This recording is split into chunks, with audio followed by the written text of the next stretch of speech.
3 కొత్త క్రిమినల్ చట్టాలను చుట్టుముట్టిన వివాదాలు వాటి దుర్వినియోగానికి అవకాశం ఉందని దేశవ్యాప్తంగా వినిపిస్తున్న తీవ్ర ఆందోళన దృష్ట్యా వాటి అమలును వాయిదా వేయాలని ప్రధాని నరేంద్ర మోదీకి విజ్ఞప్తి చేస్తూ బీఆర్ఎస్ నేత మాజీ ఎంపీ బి వినోద్ కుమార్ లేఖ రాశారు. నిన్న తెలంగాణ భవన్లో సీనియర్ న్యాయవాదులు పార్టీ నేతలతో కలిసి విలేకరుల సమావేశంలో ఆయన మాట్లాడారు. భారతీయ న్యాయ సంహిత, భారతీయ నాగరిక సురక్ష సంహిత, భారతీయ సాక్ష్య చట్టం తక్షణమే అమల్లోకి రానున్నాయని అన్నారు. దేశంలోని నేర న్యాయ వ్యవస్థను సమూలంగా మార్చేందుకు ఉద్దేశించినవి అన్నారు. దేశంలోని న్యాయ నిపుణులు, కార్యకర్తలు కొన్ని నిబంధనలు అధికారులు దుర్వినియోగం చేస్తారని ఆందోళన చేశారు. ప్రత్యేకించి నిఘా, నిర్బంధపరంగా హక్కుల ఉల్లంఘన, స్వేచ్ఛల ఉల్లంఘనకు దారితీస్తుందని అన్నారు.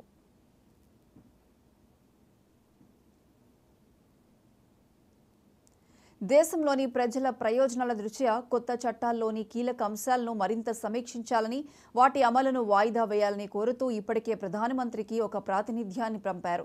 చట్టపరమైన ప్రముఖులు, సుప్రీంకోర్టు రిటైర్డ్ న్యాయమూర్తులు, రిటైర్డ్ సివిల్ సర్వెంట్లతో సహా అన్ని రంగాలకు చెందిన 3,000 మంది ప్రముఖులు దీనికి సంతకం చేశారు. కొత్త చట్టాల్లోని కొన్ని అంశాలు ఎలాంటి ఛార్జీ లేకుండానే పోలీస్ నిర్బంధ కాలాన్ని 15 రోజుల నుండి 90 రోజుల వరకు పొడిగించడం వంటివి వాటిని వివాదాస్పదంగా మార్చాయి.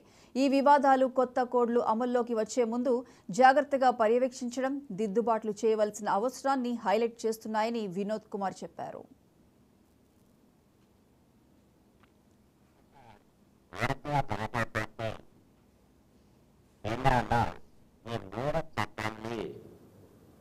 మరి రిపెల్ అంటే రద్దు చేసి ఈరోజు రాత్రి 12 గంటల వరకు మాత్రమే ఆ చట్టాలు అమల్లో ఉంటాయి. ఈరోజు రాత్రి 12 గంటల తర్వాత కొత్త చట్టాలు వస్తున్నాయి. ఇది గొప్ప మార్పు అని చెప్పి గొప్ప మార్పు చేస్తామంటే మరి మాలాంటి న్యాయవాదులము నిజంగా మంచి మార్పు జరుగుతుందని చెప్పి కూడా ఆశించినాం. వీళ్ళు ఎప్పుడైనా మార్పు జరుగుతున్నప్పుడు మంచిగా జరిగిందాన్ని మార్పు అంటాం. మార్పు అంటే ఏంది? మంచి జరగాలి. ఇంకా దానికి ఒక భారతదేశం స్వాతంత్రం వచ్చిన తర్వాత ఒక ప్రజాస్వామ్య దేశంగా మారింది. బ్రిటిష్ పరిపాలకులు ఈ చట్టాలు చేసినప్పుడు ఇది ఒక వలస దేశం. ఇది ఒక వలస దేశం. పెత్తందారులు ఓ విధంగా చెప్పాలంటే పాలన చేసేటువంటి రాజవంశాలు, బ్రిటిష్ పరిపాలకులు మరి ఆ చట్టాలని ఈ దేశంలో అమలు చేసారు. వాటిని స్వాతంత్రం వచ్చిన తర్వాత చేర్పులు మార్పులతో గత 70 సంవత్సరాలు మనం వాటిని కొనసాగించినాం. గత సంవత్సరం ఆగస్టులో పార్లమెంట్లో ఈ బిల్లులు ప్రవేశపెట్టడం జరిగింది. ఈ బిల్లులు ప్రవేశపెట్టినప్పుడు అందరం మంచిగా జరుగుతుంది అని అనుకున్నాం.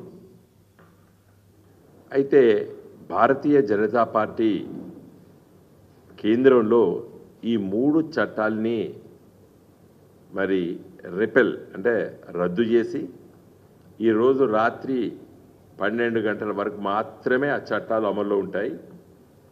ఈరోజు రాత్రి 12 గంటల తర్వాత కొత్త చట్టాలు వస్తున్నాయి.